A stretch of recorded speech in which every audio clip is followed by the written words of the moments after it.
अब बात करना चाहेंगे सिंह राशि के जातकों के लिए कि उनके लिए यह वर्ष कैसा होने वाला है और साथ ही साथ उन्हें क्या सावधानियां बरतनी चाहिए और क्या रेमेडीज रहेगी।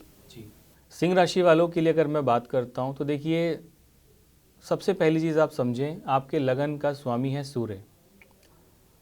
जैसे कि चंद्रमा की राशि है, सूर्य की राशि है, ये केवल एक राशि है, इनके पास दूसरी राशि कोई नहीं है। यानी कर्क और सिंह, इनके पास केवल एक ही भाव का स्वामित्व है। अब आपके लगन के स्वामी सूर्य, ये आपकी कुंडली में जाके विराजमान हो गए, कुंडली के अष्टम भाव में, और वहीं शनि भी विराजमान है।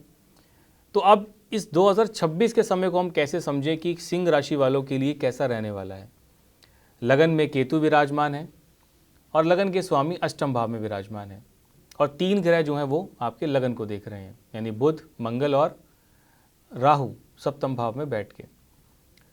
सिंह राशि वालों के लिए सबसे पहली चीज़ ये है कि देखिए, केतु का लगन में आना कहीं ना कहीं दर्शाता है कि सडन होने वाली घटनाएं, ऐसे इंसिडेंट्स आप देखोगे कि अचानक से होने वाली घटनाएं आपको नज़र आएंगी 2026 के अंदर। हालांकि केतु यहाँ पे काफ़ी पहले से विराजमान है, लेकिन जैसे जैसे केतु की डिग्रीज बढ़ती जा रही हैं और कहीं ना कहीं जो बाकी सब ग्रहों की डिग्रीज जो चेंज होती जा रही हैं, वो इनकी प्रेडिक्शन में भी बदलाव लेकर आता है। दूसरे भाव में चंद्रमा है। अगर आप सिंगिंग करते हैं, सिंगिंग करने का प्रयास कर रहे हैं या किसी चीज़ को आप सीखना चाहते हैं, तो ये बहुत अच्छा समय आपके लिए रहने वाला है, क्योंकि दूसरा भाव कुटुंब का भी है। दूसरा भाव हमारे जो हम पैसे को बचा पाते हैं आज के खर्चों के अंदर, और मैंने वीडियो के स्टार्टिंग में पहले ही आपको बताया कि चंद्रमा जो है वो लिक्विडिटी को दर्शाते हैं, यानी फाइनेंशियली कंडीशन सिंह राशि वालों के लिए बहुत सुपर रहने वाला है। यानी आपके पास पैसे की कमी 2026 में नहीं रहने वाली। अगर आपकी कुंडली में सूर्य की पोजीशन, जन्मकालीन कुंडली के अंदर सूर्य की पोजीशन खराब है, तो थोड़ी सी प्रेडिक्शन यहाँ चेंज हो जाएगी। वरना अगर हम इसको पंचांग के अनुसार देखते हैं, वर्ष फल के अनुसार देखते हैं, तो ये जो कॉम्बिनेशन है ये बहुत ज़्यादा शुभ रहने वाला है। अब अगर हम बात करें कि बृहस्पति का 11वें भाव में आना, 11वां भाव गेंस का है, लाभ का है। बृहस्पति का आपकी कुंडली में तीसरे भाव को देखना अच्छे कनेक्शंस आपको दिलाएगा। कहीं ना कहीं छोटी छोटी यात्राएं आपकी चलेंगी, जिससे बहुत अच्छे बेनिफिट्स आपको मिलेंगे। पंचम भाव हमारे पेट का है, तो पंचम भाव हमारे प्यार का भी है, और बृहस्पति आपकी कुंडली में पंचम भाव को पूर्ण दृष्टि से देख रहे हैं। यानी ये कॉम्बिनेशन जो है प्यार के लिहाज से बहुत अच्छा रहने वाला है। कोई अगर आप अपना लव मैरिज आप करना चाहते हो, तो आपको आपका जो पार्टनर है वो भी आपको मिल जाएगा। अनबन चल रही थी पार्टनर से, तो वो भी कहीं ना कहीं अब सुलझने वाली है। और 2026 में एक अच्छी लाइफ की मैं कोशिश कर रहा हूँ कि एक अच्छी लाइफ आपको मिले। मेरी प्रेडिक्शन के अनुसार मैं ये चाहता हूँ कि ऐसा ही इस तरीके से चीज़ें बने। सप्तम भाव के अंदर बुध का आना, सप्तम भाव के अंदर मंगल का आना, राहु का आना। राहु का काम है ग्रहों को बल देना। अब मंगल के साथ बैठा है तो विस्फोटक योग बना रहा है।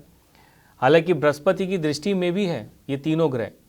तो अगर अब तक जो परिस्थितियां खराब चल रही थी, यानी अगर कोई झगड़े आपके चल रहे थे पार्टनर से, शादीशुदा हैं, अगर आपके ऑफिस में कोई खिटपिट चल रही थी, तो ये जो साल है ये बहुत ज़्यादा बेनिफिशियल होने वाला है। ये परिस्थितियाँ बहुत न्यूट्रलाइज, यानी कि बहुत ज़्यादा कम होने वाली हैं। आपको अच्छी अचीवमेंट्स मिलने वाली हैं, प्यार अच्छा मिलेगा, चीज़ें अच्छी होंगी, और कहीं ना कहीं शादी के योग भी इस समय आपके अगर हैं तो आपको अच्छा रिश्ता मिलने वाला है। अब बात करें अगर अष्टम भाव की, देखो अष्टम भाव में लगन का आना कोई भी एस्ट्रोलॉजर इसको अच्छा नहीं समझता, लेकिन मैं ये कहना चाहता हूँ कि सूर्य क्या है, थोड़ा सा ज्योतिष से हटके बता रहा हूँ दोस्तों आपको। आप अगर आंखें बंद करके आप सूरज को देखोगे तो आप नहीं देख सकते कितना प्रभाव है सूर्य का। इस पूरी सृष्टि को, इस पूरे सभी ग्रहों को बल कौन दे रहा है? सूर्य। तो क्या आपको लगता है कि सूर्य अष्टम भाव में जाके मंदे हो जाएंगे? ऐसा नहीं है। वहाँ पे शनि विराजमान है। शनि के साथ में सूर्य का फल क्या है? निम्न हो जाता है।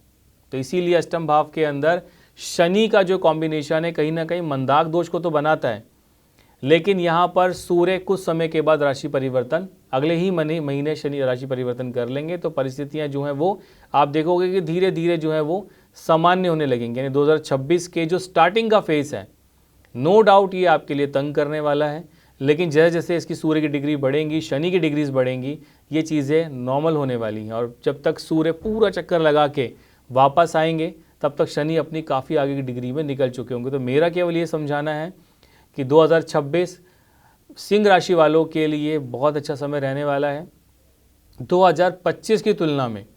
25 में जो समय था वो इतना बेहतर नहीं था। दशाएं अच्छी थी तो अच्छे रिजल्ट आपको मिले होंगे, दशाएं अगर ख़राब थी तो कहीं ना कहीं इसके मिश्रित रिजल्ट मिले होंगे। एक चीज़ मैं और बताना चाहता हूँ, लोगों को ये रहता है कि 2025 एक्चुअल में ख़राब गया है लोगों का। क्या आपको लगता है ऐसा?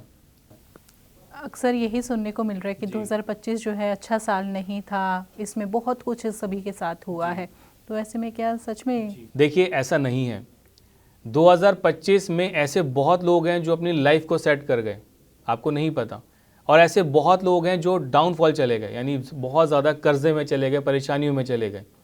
घटनाएं आपने देखी, इस घटनाओं के बारे में भी मैं आपको बता देता हूँ। एक छोटा सा एग्जांपल देखिए कि जब भी शनि मीन राशि में रहते हैं लगभग ये तंग करते ही हैं। मीन राशि के अंदर अचानक होने वाली घटनाएं, इसका जो कॉन्सेप्ट है वो मेदिनी ज्योतिष से आता है, यानी मेदिनी ज्योतिष के अंदर, मुंडक ज्योतिष के अंदर जब हम बोलते हैं कि इसमें आना तो परिस्थितियों को कहीं ना कहीं डामाडोल करता है। तभी 2025 में इसीलिए और 26 में भी रहेगा। अच्छा, ये 26 में ये 26 में भी मीन राशि में रहने वाला है। तो अभी हम 25 से तो बेटर हैं, लेकिन 26 में भी अभी ऐसी चीज़ें हमें बहुत चीज़ें देखने को मिलेंगी। लेकिन लोगों की पर्सनल लाइफ के अंदर ये बैलेंस लेकर आएगा, क्योंकि ये वर्ष है बृहस्पति का। इस चीज़ को हमें भूलना नहीं चाहिए। और बृहस्पति क्या है? जीवन को सुखद बनाते हैं। वापस आते हैं सिंह राशि के ऊपर। जैसे मैंने भी बताया कि परिस्थितियाँ जो हैं वो कहीं ना कहीं बैलेंस होंगी। क्या आप कर सकते हो, कैसे इस समय को आप बेहतर कर सकते हैं? देखिए, अगर आपको घबराहट लग रही है, आपको लगता है कि 2026 के अंदर स्टार्टिंग फेज़ के अंदर आप चीज़ों को बैलेंस नहीं कर पा रहे हो, आपके पिता का स्वास्थ्य कहीं ना कहीं ठीक नहीं हो पा रहा है, तो एक रूबी का स्टोन अपने तकिए के नीचे आप रखें। 27 दिन तक उसको आप रख के देखें। उसके बाद आपका अगर चीज़ें बैलेंस होती हैं तो उसका एक लॉकेट बना के कॉपर के अंदर अपने गले में आप हमेशा उसको पहने। ये आपके सूर्य को बल देगा। इसके साथ में आप कर सकते हैं कि गाय को गुड़ ज़रूर खिलाओ। ये बहुत अच्छा उपाय है, बहुत सरल उपाय है। घर के अगर बड़े बुजुर्ग हैं या मोहल्ले के अंदर बड़े बुजुर्ग हैं, उन्हें आप शब्द ना बोलें, उनका आशीर्वाद लेके अपने घर से आप निकलें। कोई भी काम है उनकी आप मदद करें। वृद्ध आश्रम में जाके उनको मेडिसिन आप दान कर सकते हो, उनकी परमिशन के अनुसार। आपके सूर्य को बल मिलेगा। और सूर्य देव को जल देना बहुत अनिवार्य है आपके लिए, खासकर इसको आप सूर्य भगवान को जल दें। मंदिर जाएं तो थोड़े से बादाम आप रख लीजिए, मंदिर में जाके सेवादार को, या वहाँ पे मंदिर में दर्शन करा, भोग लगा के आप वो जो है वो सेवादार को दे सकते हो, आसपास लोगों को बांट सकते हो। बादाम आपके कहीं ना कहीं ये आपके सूर्य को भी बल देगा। तो ये सरल से उपाय हैं जिसको आपको करना चाहिए और बहुत अच्छे रिजल्ट इसके आपको मिलेंगे। एक चीज़ और अगर मैं कह रहा हूँ, अगर आप रूबी स्टोन अगर आप नहीं रख सकते, आप परचेज नहीं कर सकते, तो एक मंत्र है, ओम घृणी सूर्याय नमः।